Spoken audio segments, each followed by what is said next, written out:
Hey guys, what up? Alright, so back for Naruto review. In this chapter, I've seen a lot of mixed reviews on it, people on forums and stuff like that, and I gotta say, I loved this chapter. I thought it was great lead up, and we're really gonna start to see shit get crazy, which I'm excited about, because the crazy is awesome! Okay. Let's do a review.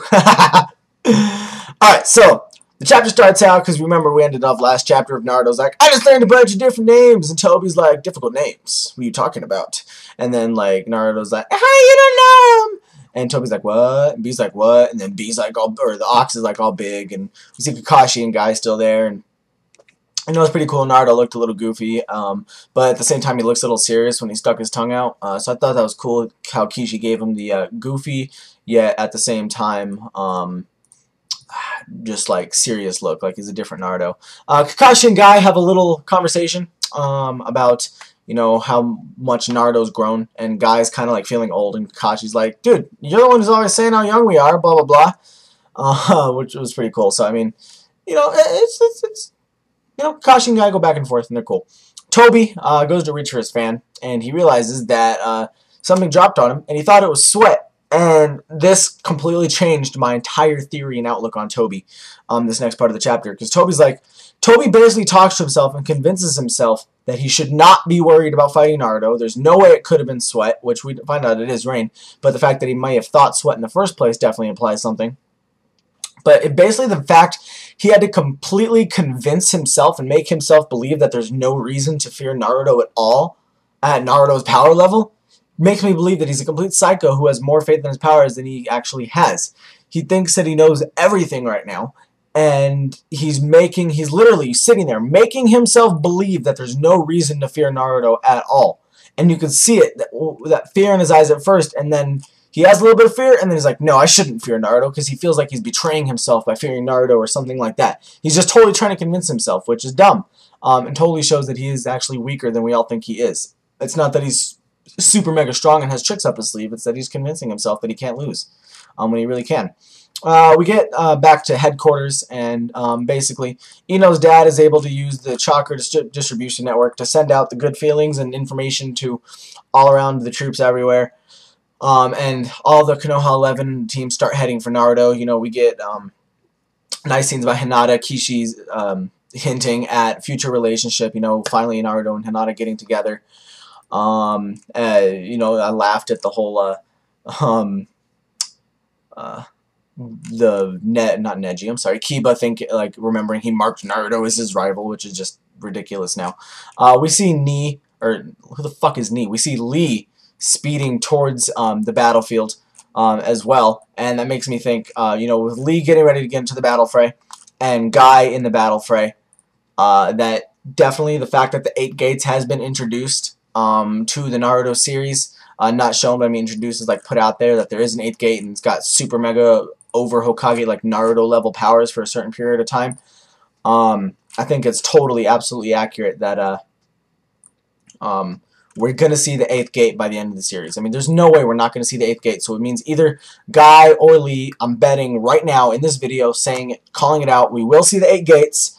Maybe they won't die. I mean, Tsunade, hey, they do have their Hokage as the most expert medical nin in the world, who even Orochimaru thought could bring his arms back and all that kind of stuff. So we may see them almost die if Kishi doesn't want to kill off that character. But I guarantee, this is a freaking Arbiter Kage, motherfucking T, you can take to the grave that we will see 8 gates by the end of this series. Hopefully that little gamble that I just took pays off. And we end the chapter with a double spread of Sasuke. And Sasuke kind of looks back and does like like a little rapist fucking pedophile face. I'm not a Sasuke hater, but that really was just a rapist fucking pedophile. I mean, he looks like he just got done like fucking getting 11 kids into his van with fucking puppy dogs and candy and shit. And it's just weird. And then, you know how it says, like, the separate paths have yet to cross, but now carnage is about to come to the battlefield. And I thought the total lead-up of Sasuke entering the battlefield, the Konoha 11 and 12 all fucking joining, Naruto versus Toby, the Kages versus Madara, everything's about to just blow the fuck up, and we're going to get some amazing chapters by Kishi, and of course Kabuto and Itachi as usual, and just as, you know, out there. And I definitely thought it was a good chapter, definitely a needed chapter. People might not have thought it has been too exciting, but it was definitely needed to lead up to this. Kishi reminding everybody that there's still all those other people out there in this war, and that there's a lot more going on than just Naruto and Tobi or just the Kages versus Madara. And I think Kishi did a really good job with this chapter of showing that and bringing everybody else into the fray at this, and where total carnage can start happening, and we get some crazy fight chapters. So, predictions? Next week, I have not a fucking clue in the world. The only person we haven't seen in the longest time, obviously, being Itachi and Kabuto. Itachi mainly. It's been a while since we've seen the Kages versus Madara. I'm guessing that there's definitely a chance that we get a separate panel from each battlefield next week, getting a little update. Maybe not Itachi, because it's just the way Kishi's been playing it, but we may get Itachi on. We see him running somewhere through the woods, or maybe even showing up at Kabuto's place. I'm pretty sure we'll probably see Sasuke fighting the Konoha 12 and getting to test his EMS powers, because a lot of people are saying, oh, he'll slaughter them all. I don't think so. Choji's got his butterfly mode. You know, Ino's gotten her little mind transfer thingy, which I don't know if will work with EMS, but you know, they've all got some pretty decent powers, and the fact that there's going to be 12 of them, and of course, you know, Lee, who can open up gates, which is going to be crazy. We saw a Rikage punch through Madara's EMS Susanoo, with the help of the Tizukage, yeah, but still. And I'm pretty sure, and you know, we all know that Guy and the Rikage are both insanely freaking fast.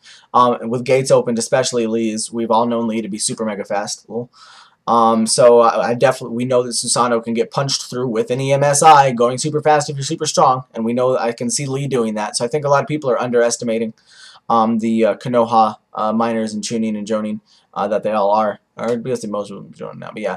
Especially with Shikamaru being as smart as he is, you know, that whole team. You know, imagine Shikamaru, the level of intellect. Shikamaru is smarter than Sasuke. Sorry, fucking Sasuke fans. You know, I like Sasuke, but Shikamaru is a fucking genius. Sasuke is a genius too, but he's a well-rounded genius. Shikamaru is a fucking mind genius. Him commanding the power that the rest of the Konoha 11 have, I think, can do very well.